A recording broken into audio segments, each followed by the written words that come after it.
Saúde a todos com a graça e a paz do nosso Senhor Jesus. Abram comigo suas Bíblias, dando continuidade a essa série expositiva do livro de Ruth, no capítulo 2, onde nós vamos encerrá-lo hoje à noite, se assim Deus nos permitir. Farei a leitura dos versos 18 ao 23. Ruth, capítulo 2, dos versos 18 ao 23. Se você puder se colocar de pé, assim o faça em reverência à palavra de Deus. Se não, não se sinta constrangido em não fazer. Eu vou fazer a leitura dessa passagem. Diz assim a palavra de Deus: Carregou-a para o povoado, e sua sogra viu quanto Ruth havia recolhido, quando ela lhe ofereceu o que havia sobrado da refeição. A sogra lhe perguntou: Onde você colheu hoje? Onde trabalhou? Bendito seja aquele que se importou com você. Então Ruth, contou à sogra com quem tinha trabalhado. O nome do homem com quem trabalhei hoje é Boaz. E Noemi exclamou: Seja ele abençoado pelo Senhor, que não deixa de ser leal e bondoso com os vivos e com os mortos. E acrescentou: Aquele homem é nosso parente, é um de nossos resgatadores. E Ruth, a moabita, continuou: Pois ele mesmo me disse também: Fique com os meus ceifeiros até que terminem toda a minha colheita. Então Noemi aconselhou a sua nora, Ruth: É melhor mesmo que você ir com as servas dele, minha filha. Noutra lavoura poderiam molestá-la. Assim Ruth ficou com as servas de Boaz para recolher espigas, até acabarem as colheitas de cevada e de trigo, e continuou morando com a sua sogra. Amém. Até aí.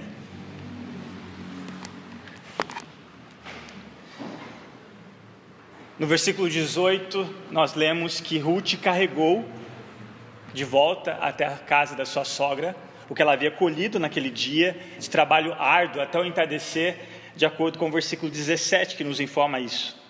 Os grãos que ela colheu totalizaram uma arroba de cevada, em torno de 25 quilos, comida suficiente para as duas, pelo menos uma semana. Poucas pessoas sabem disso, mas a cevada não é usada apenas para fazer a cerveja. É um alimento muito nutritivo, rico em fibras, minerais e carboidratos. Como Noemi reagiria ao retorno da sua nora? Nós lemos a reação, mas o significado disso é muito mais do que essas palavras. Que até então, da última vez que nós deixamos Noemi, ela estava expressando o seu coração com as suas compatriotas ao retornar para Belém, a casa do pão. E se você se lembra, ela disse que ela tinha saído de mãos cheias, mas voltava de mãos vazias. Inclusive, nem considerou a sua nora Ruth. Apesar de tudo isso, ela ainda disse que gostaria que fosse mudado o seu nome. Não mais como Noemi, agraciada, ou adorável, mas Mara, a maga, porque até então o Deus Todo-Poderoso, em meio a todas as circunstâncias pelo qual ela e Elimeleque haviam passado, sem considerar suas escolhas equivocadas, ela queria ser chamada daquela forma, Mara. Mas é interessante que, como eu havia dito, da maneira com que Deus iria restabelecer um recomeço na história daquela viúva, ou melhor dizendo, daquelas viúvas, Noemi e Ruth. E nós vemos no capítulo 2, da última vez, esse recomeço, introduzindo essa pessoa fundamental e crucial em todo esse enredo de uma história, na história da redenção. Olha comigo o versículo 19.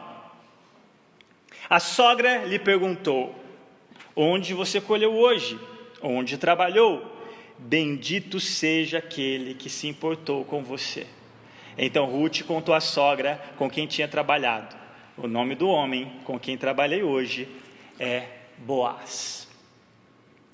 Depois de ver a fartura nas mãos de nas mãos de Ruth, voltando para casa, até então tinha saído de mãos vazias, é natural que ela soubesse a procedência desses 25 quilos de cevada. E é interessante que ela pergunta: de onde? Aonde você trabalhou? De onde vem toda essa cevada? E olha as palavras de Noemi no começo desses versículos, do versículo 19: bendito seja aquele que se importou com você. Logo em seguida, no final do verso 19, quando Ruth menciona o nome de Boaz, que até então Ruth não sabia quem ele era, quando ela responde à sua sogra de onde era, das terras pelo qual ela colheu, e sem dúvida de toda a bondade de Boaz durante aquele respingar daquela colheita, Noemi pela segunda vez reage da mesma maneira no começo do versículo 20. Olha que interessante, a segunda vez que ela bendiz. E Noemi exclamou: seja ele abençoado pelo Senhor, que não deixa de ser leal e bondoso com os vivos e com os mortos. Seja ele abençoado pelo Senhor. Mas reparem que ela não apenas abençoa o benfeitor de Ruth, mas também abençoa o Senhor, porque Ele é leal e bondoso, não só com os vivos, mas também com os mortos. Os mortos aqui, ela está fazendo referência àquele parente de Elimeleque, no caso Boaz. E aí ela vai dizer para Ruth, quem, afinal de contas, é esse Boaz? Nas palavras de Noemi, eu queria que vocês percebessem mais do que o óbvio. Eu queria que vocês percebessem esse recomeço. Um coração que até então amargurado, mas agora, diante da bondade, da fidelidade de Deus com Noemi, e como nós vimos, foi Ele que orquestrou todas as coisas, inclusive naquela fome, fazendo com que aquelas viúvas retornassem para a casa do pão. Esse Deus é o único que transforma as amargas experiências da nossa vida e nos dá até mesmo experiência, esperança através delas. Quando Noemi viu os grãos, ela abençoou o homem que havia sido bondoso com Ruth. E quando ela ouviu que o homem era Boaz, Noemi abençoou o Senhor, porque sem dúvidas, o texto não menciona, quando ela disse, vai minha filha, quando Ruth tem a iniciativa de sair, recolher em qualquer lugar, que alguém fosse bondoso com ela. Em nenhum momento o texto diz que Noemi dobrou os joelhos e clamou para que Deus abençoasse aquela empreitada da nora. Nós não vemos isso. Mas mesmo assim, Deus não age, muito menos reage, em conformidade à atitude, ou pela falta de atitude, de Noemi. Que mudança ocorreu no coração daquela enlutada, ao exclamar, bendito seja o Senhor, que continua sendo fiel e bondoso. O rumo desses versos mostra que Noemi está pensando agora na bondade de Deus, que sem dúvida alguma foi quem direcionou os passos da sua nora, mesmo que inconscientemente nós vimos que casualmente, ou seja, aos olhos humanos, era obra da casualidade. E nós cremos que não existe nada por acaso. A palavra nos diz que até o dado que você joga, o resultado quem determina é o Senhor. É esse soberano que orquestrou, fazendo com que os passos da sua nora entrassem exatamente nas terras de seu parente próximo, sem que Ruth soubesse nem mesmo da sua existência. A semelhança das palavras de Noemi, bendizendo o Senhor aqui, é muito interessante se você comparar com uma das orações que nós estudamos já aqui nas quartas. Não sei se vocês se lembram da oração de um servo de Abraão, de Eliezer, que também foi incumbido de uma missão importante. A missão pelo qual ele ficou responsável era nada menos do que encontrar uma mulher para o filho do seu senhor, Abraão. Encontrar uma mulher para Isaac. Você pode ler na sua casa, em Gênesis, no capítulo 24. Eliezer, humilde tanto quanto Ruth, ao sair e sabendo da incumbência daquela tarefa, ele ora. E assim como nós já vimos, para você não subestimar o comum, especialmente quando o comum está nas mãos desse Deus extraordinário, Eliezer faz uma oração comum e ousada.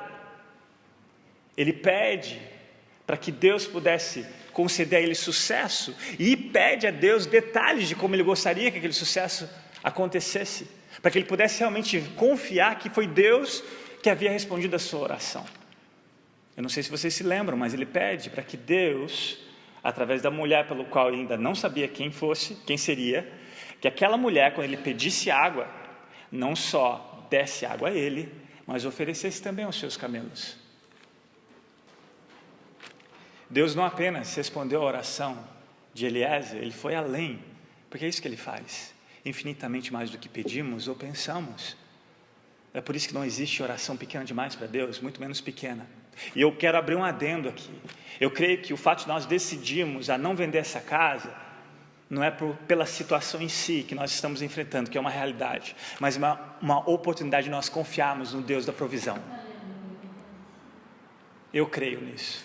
Eu creio que a Grazi também crê nisso, que o Sr. Nadir também crê nisso, e que a Dona Márcia também crê nisso. Porque de outra forma, como nós vamos exercer a nossa fé, se nós colocamos a confiança em algum recurso que nós temos para tapar os buracos, até mesmo financeiros? Não. Esse Deus, Ele é um Deus que se agrada, principalmente quando nós ousamos a confiar nele. Ele se agrada.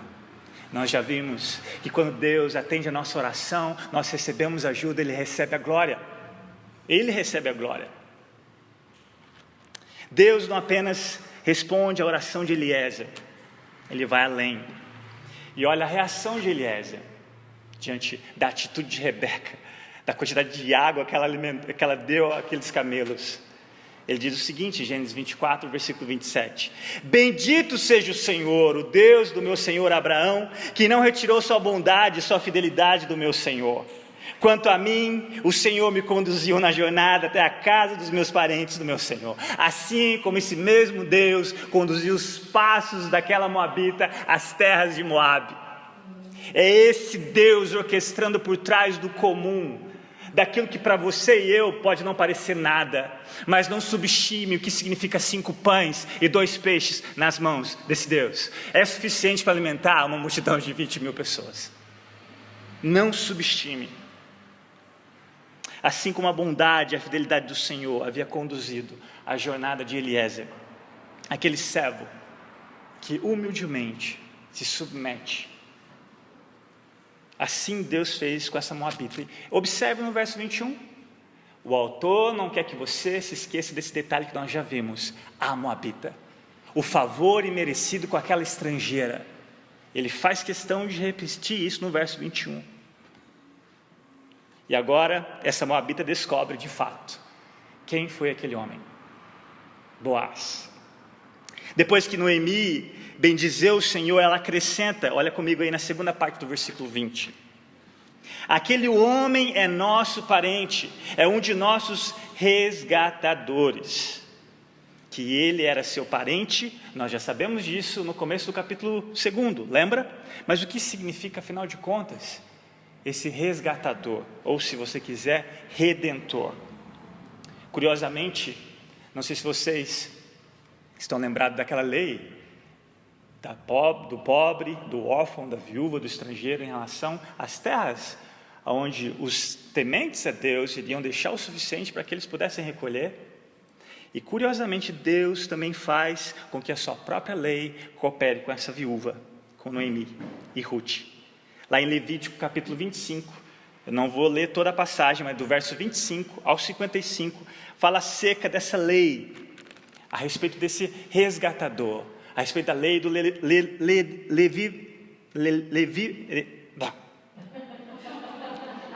existe essa lei. Eu vou ler o verso 25 e 39 do capítulo de Levítico, verso 25. O pior é que isso está sendo gravado, né? Diz assim: se alguém do seu povo empobrecer e vender parte da sua propriedade, seu parente mais próximo virá e resgatará aquilo que o seu compatriota vendeu. Se alguém do seu povo empobrecer e se vender a algum de vocês, não façam trabalhar como escravo. Um resgatador, ele não só tinha a obrigação de cumprir essa lei, em recuperar as terras de algum parente que havia vendido, mas algum parente que se empobreceu a ponto de se vender como escravo para pagar qualquer dívida. E não para aí. A obrigação dele também era casar com a viúva que havia morrido do seu irmão, caso ele não tenha deixado nenhum herdeiro. Deuteronômio capítulo 25, do verso 5 ao 10. E eu vou fazer a leitura do 5 ao 6 nesse sentido. Diz assim a palavra de Deus: se 2 irmãos morarem juntos e um deles morrer sem deixar filhos, a sua viúva não se casará com alguém de fora da família. O irmão do marido se casará com ela e cumprirá com ele o dever de cunhado. O primeiro filho que ela tiver levará o nome do irmão falecido, para que o seu nome não seja apagado de Israel. É isso que significa esse resgatador, a função desse parente mais próximo de Noemi, no caso, Boaz. Noemi, ao informar Ruth acerca da função de Boaz como parente resgatador, faz com que percebamos a sua esperança, que até então Ruth com certeza não sabia desses detalhes acerca da lei, mas renova no coração de Noemi a sua esperança em 2 aspectos. Primeiro, um parente próximo que era rico e influente, que poderia resgatá-las da pobreza e dar-lhes um novo recomeço, especialmente vendo a maneira com que aquele homem havia tratado Ruth, nos versos 21. Olha comigo o versículo 21 do capítulo 2. E Ruth, a moabita, continuou: pois ele mesmo me disse: fique com os meus ceifeiros até que terminem toda a minha colheita. Aqui Noemi, uma mulher experimentada, sábia, com certeza entendeu as palavras de Boaz, o cuidado dele em relação àquela moabita. A reação de Noemi a essas palavras novamente revela algo mais óbvio do que nós vamos ver no conselho dela. Olha o versículo 22. Então Noemi aconselhou a sua nora Ruth: é melhor mesmo você ir com as servas dele, minha filha, noutra lavoura poderiam molestá-la. O conselho de Noemi, no versículo 22, revela muito mais algo do que a sabedoria dela, quanto à prudência e o cuidado dela não sofrer nenhum risco no campo de alguma outra pessoa e ser molestada. Como eu disse, é um conselho muito óbvio, não é? Parece muito óbvio. É mesmo, minha filha, continue lá.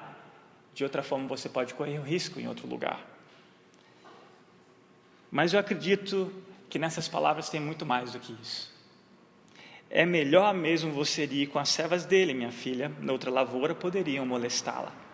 Por que alguém em sã consciência permaneceria no campo de Boaz, não permaneceria no campo de Boaz, depois de toda a bondade dele? Não faz sentido.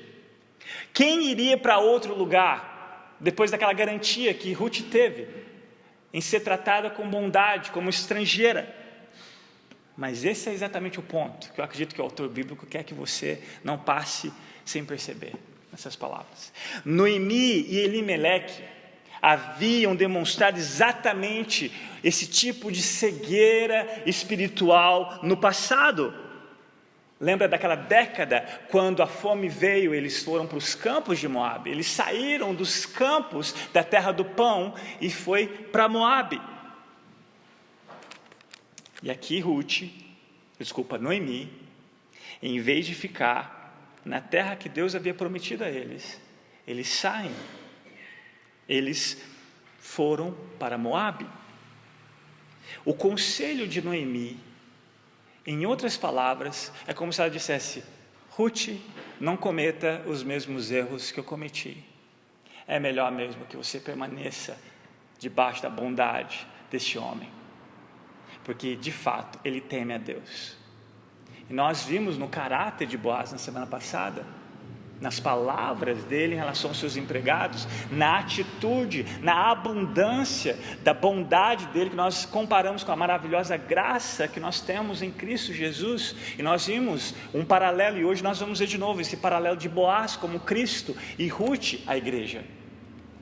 Noemi deixa claro, sem dúvidas, embora nós não vemos ela aqui mais uma vez expressando nenhuma palavra de arrependimento, mas sem dúvidas, com certeza, eu acredito que aqui começa essa fagulha de arrependimento no seu coração.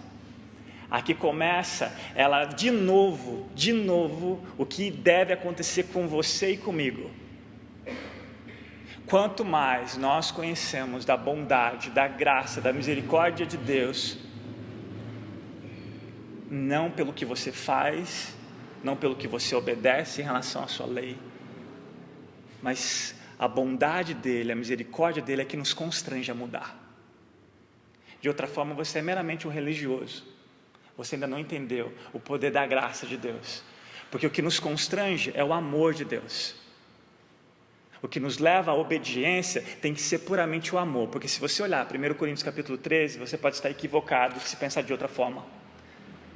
Porque você pode fazer tudo aquilo. Falar em línguas, impressionar pelo seu conhecimento, até dar o seu corpo para ser queimado. Mas se em tudo isso não estiver a motivação por trás, por amor a Deus, como resposta do amor dele, em seu favor, quando você ainda era inimigo dele, esquece, você simplesmente é um religioso. E eu acredito que aqui, Noemi caiu a ficha. Apesar dos meus erros do passado, junto com Elimeleque, apesar do meu equívoco em achar que Deus estava contra mim, agora eu começo a compreender que, na verdade, a culpa era minha, e apesar de mim, Ele continuou me amando, e sem dúvidas, isso é só o começo. Nós vamos ver como aquele paralelo de Ruth e Esther, que o final desse livro termina com uma viúva já idosa, com um bebê no braço. E aqui é só o começo desse recomeço, da caminhada de Noemi com Deus.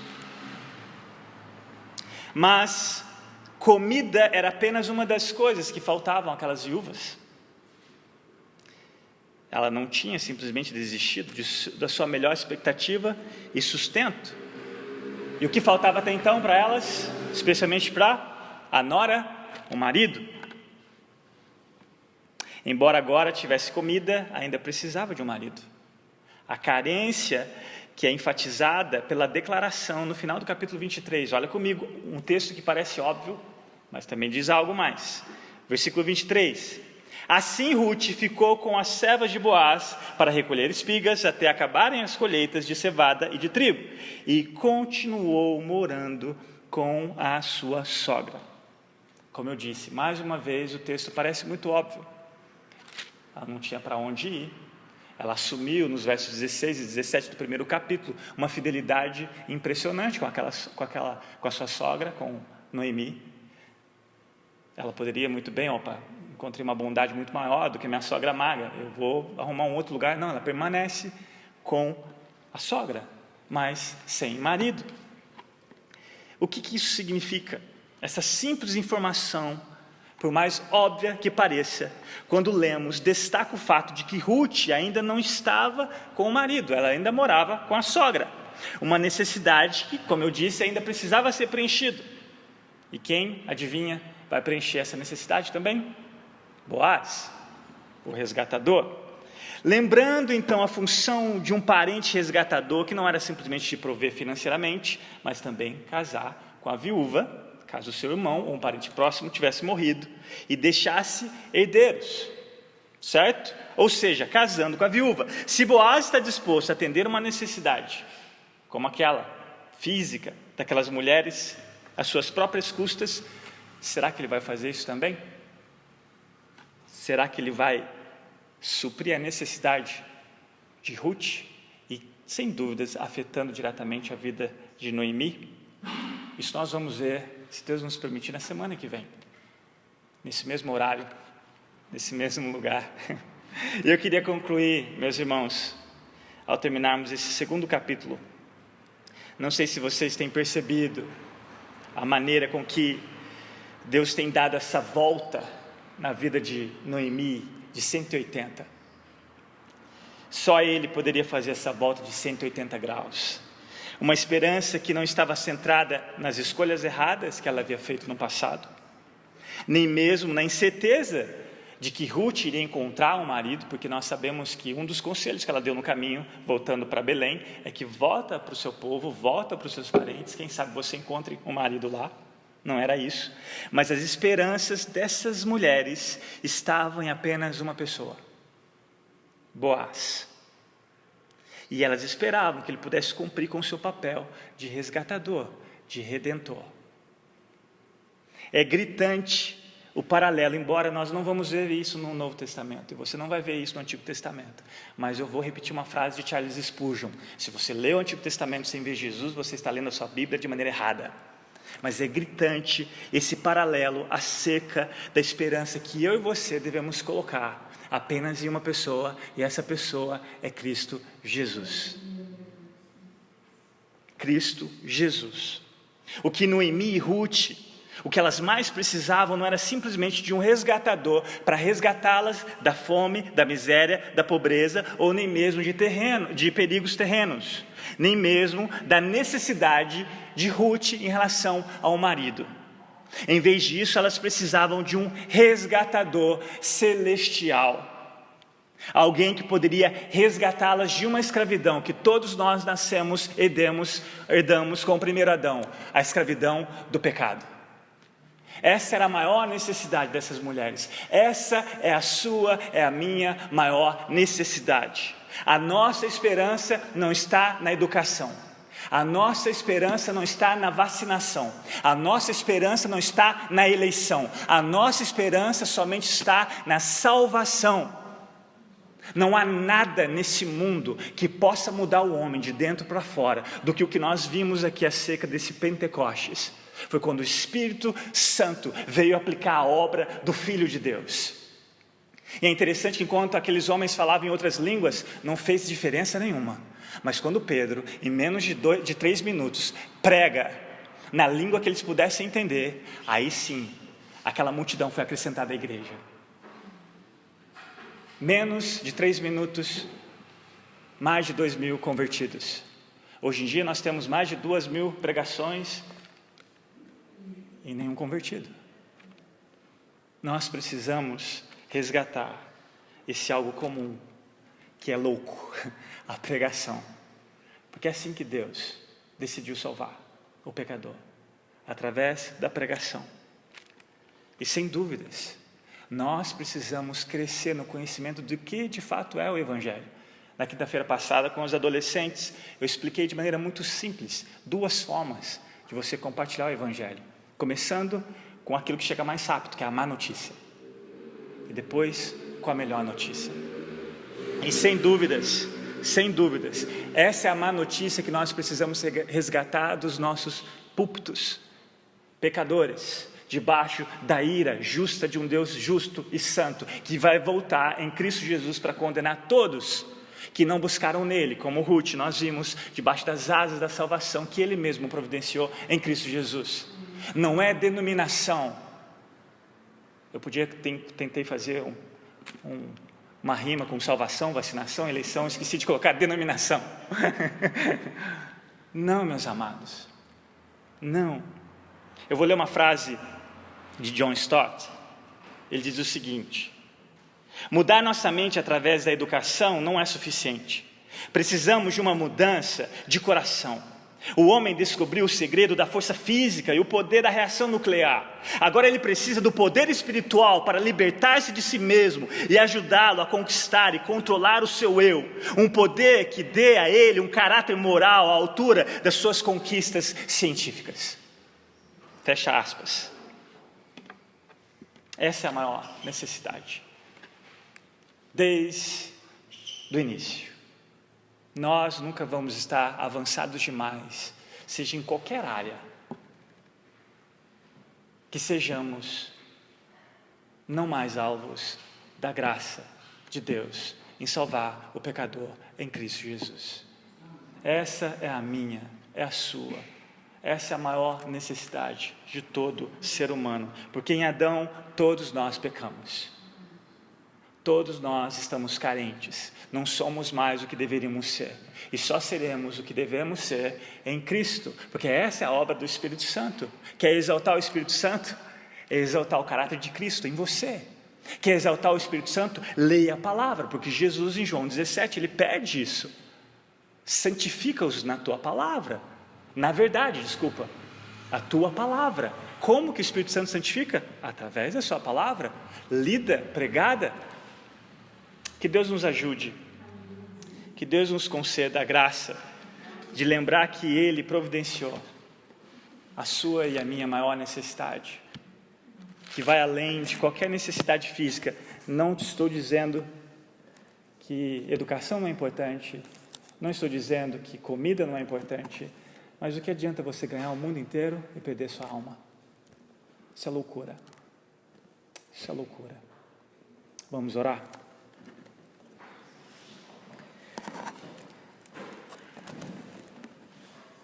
Pai amado, nós te agradecemos pela Tua palavra, te agradecemos pelo Teu Espírito Santo, que só Ele pode exaltar Cristo melhor do que eu pude, só Ele pode sondar os nossos corações e aplicar a Tua palavra da maneira com que cumpre o Teu propósito. Eu oro que essa semente possa produzir fruto do Teu Espírito Santo em nós, produzindo em nós um caráter mais parecido com Cristo Jesus. Eu oro que o Senhor nos ajude a sermos uma igreja que realmente a nossa esperança esteja na salvação. A nossa esperança esteja na provisão, em todos os sentidos que o Senhor já fez. E foi além das nossas necessidades. E Jesus mesmo nos lembra que se de fato nós somos filhos, todas as outras coisas serão acrescentadas. Mas cabe a nós priorizarmos o reino do Senhor e a justiça do Senhor. E nós oramos. Ajuda-nos a sermos esse povo, ajuda-nos a lembrar que mais do que casamento, mais do que pão, mais do que educação, mais do que vacinação, por melhor que isso seja, porque toda boa dádiva vem mesmo das Tuas mãos, Senhor, não permita que nós venhamos inverter os valores, ajuda-nos a sermos esse povo, um povo que é totalmente diferente, não só pelo que faz, pelo que fala, mas especialmente pelo que crê. E nós oramos que o Senhor conduza-nos a sermos esse povo, para que o Teu reino venha, para que o Teu nome seja santificado, para que a Tua vontade seja estabelecida, Pai, em nós e através de nós, sob o poder desse Espírito Santo. É no nome precioso de Jesus que nós oramos, agradecidos, Pai. Amém. Meus amados, o Deus da paz, que pelo sangue da eterna aliança trouxe de volta dentre os mortos o nosso Senhor Jesus, o grande pastor das ovelhas, os aperfeiçoe em todo bem, operando em nós o que lhe é agradável, para fazerem a vontade dEle, mediante a Jesus Cristo, a quem seja glória para todos sempre. Amém.